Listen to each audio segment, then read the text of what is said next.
스페이스X는 2008년 한번 파산한 적이 있습니다. 당시 개발하던 팔콘 1의 발사가 3번이나 실패하면서 일어난 일인데요. 2026년 6월 IPO 예정으로 투자자들의 돈을 빨아들일 기업도 이런 적이 있었다니 놀랍네요.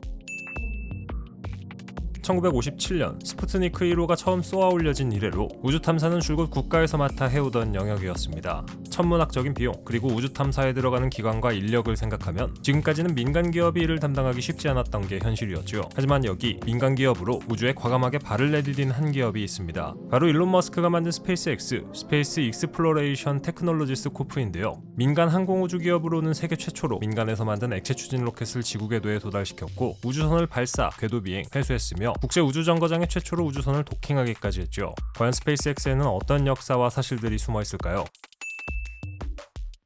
스페이스X를 창립한 일론 머스크는 우리에게는 현실판 토니 스타크로 잘 알려져 있죠. 이미 전자결제 시스템인 페이팔을 설립해 떼돈을 벌었고 세계에서 손꼽히는 부자가 되었는데요. 지구에서 버는 돈만으로 먹고 살아도 충분할 텐데 왜 일론 머스크는 스페이스X를 창립했을까요? 스페이스X의 궁극적인 설립 목적은 바로 화성이주입니다. 지구는 우리가 알다시피 점점 더 황폐해지고 있고 오염되어 가고 있죠. 이런 상황에서 인류가 다른 천체로 이주할 방법을 만든다는 건데요. 가장 가까운 천체인 달에서 사는 것보다는 화성에서 사는 게 더 인류가 살아남을 수 있는 효과적인 방법이라고 일론 머스크는 생각했죠.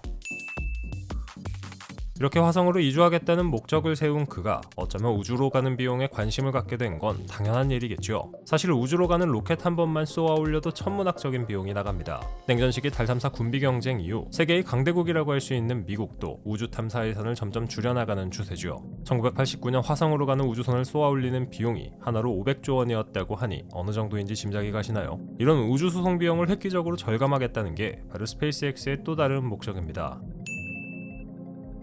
그는 본인의 재산을 없애버리는 가장 빠른 방법을 생각하고 있다. 일론 머스크가 스페이스X를 설립했을 때 사람들이 한 말이었습니다.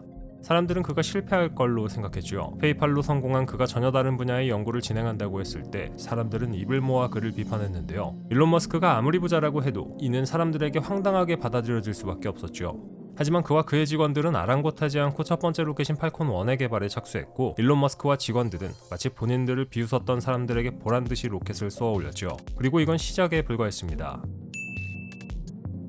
스페이스X는 2010년 나사와 협력해 팔콘 9의 궤도 진입도 성공시켰습니다. 그리고 2018년 2월에는 지구 최강의 로켓 팔콘 헤비를 쏘아 올리면서 차근차근 화성으로의 이주를 준비해 나가고 있죠. 발사 자체에 어려움을 겪기도 하고 로켓이 폭발하기도 해 한때는 좌절을 맛봤지만 영화 스타워즈의 우주선 밀레니엄 팔콘에서 이름을 따온 이 로켓은 우주과학 분야에서 한 획을 그은 역사 그 자체가 되었습니다. 이 로켓으로 스페이스X는 화물선을 쏘아 올리기도 합니다. 바로 드래곤 우주선이죠. 피터 폴 앤 메리의 노래 제목에서 이름을 따와 지은 이 우주선은 유인 우주선 계획으로 현재 발사에 성공해서 지구의 무사귀환까지 마친 상황입니다. 실제로 사람이 타지는 않았고 리플리라는 이름의 마네킹이 탑승해 각종 센서를 부착하고 기록을 측정했다고 합니다. 이 데이터를 사용해 이후 직접 우주비행사가 탑승해 우주로 가는데 이용될 거라고 하죠. 그렇다면 과연 이 우주선은 쏘아 올리는데 돈이 얼마나 들었을까요? 러시아에서 띄운 소유주 우주선의 발사 비용보다 3배는 저렴했다고 합니다. 앞으로도 우주로 보내는 화물 수송 비용을 획기적으로 절감할 것처럼 보입니다. 앞에서 로켓 하나를 우주로 쏘아 올리는데 천문학적인 비용이 든다고 말씀드렸죠. 하지만 스페이스X가 발사하는 로켓의 제작 및 개발 비용은 평균적인 로켓 발사 비용의 3분의 1이라고 합니다. 그의 답은 바로 로켓 재활용에 있습니다. 스페이스X에서 발사하는 로켓은 크게 3부분으로 나누어져 있는데 이 중 양옆의 2부분을 재활용해 쓰는 거죠. 과거에는 이 부분까지 모두 새로 제작해 비용이 많이 들었습니다. 한번 만들어서 로켓을 쏘아 올리면 양옆의 부분은 지구로 떨어지고 가운데의 코어 로켓만 우주로 올라가게 되는데 이때 떨어지는 2개의 로켓을 회수해서 재활용하고 가운데 로켓만 새로 만들어 비용을 절감합니다. 이런 유인 우주선 계획 그리고 로켓 발사 비용 절감의 궁극적인 목적은 화성으로 사람을 저렴한 가격에 실어 나르는 겁니다. 더 나아가 훨씬 더 낮은 비용으로 우리가 안정적인 우주 여행을 할 수 있도록 하는 거죠. 2019년 스페이스X가 새로 발표한 스타쉽으로 이름 붙여진 MK1이라는 차세대 우주선은 영화에서 보는 것처럼 달을 선회하는 여행을 위한 우주선이고 최대 100명까지 태울 수 있다고 합니다. 그리고 가격은 기존의 우주선보다 훨씬 더 저렴하죠. 그리고 이 경험을 바탕으로 스페이스X는 화성을 향해 나아갈 겁니다. 재밌는 건 현재 각국의 우주 관련 정부기관 중에서 화성에 가장 먼저 도착할 것으로 예측되는 게 나사인데 나사는 빨라도 2030년 화성에 도착할 계획이라고 합니다. 과연 스페이스X와 나사 둘 중에 화성에 먼저 도착하는 건 누가 될까요?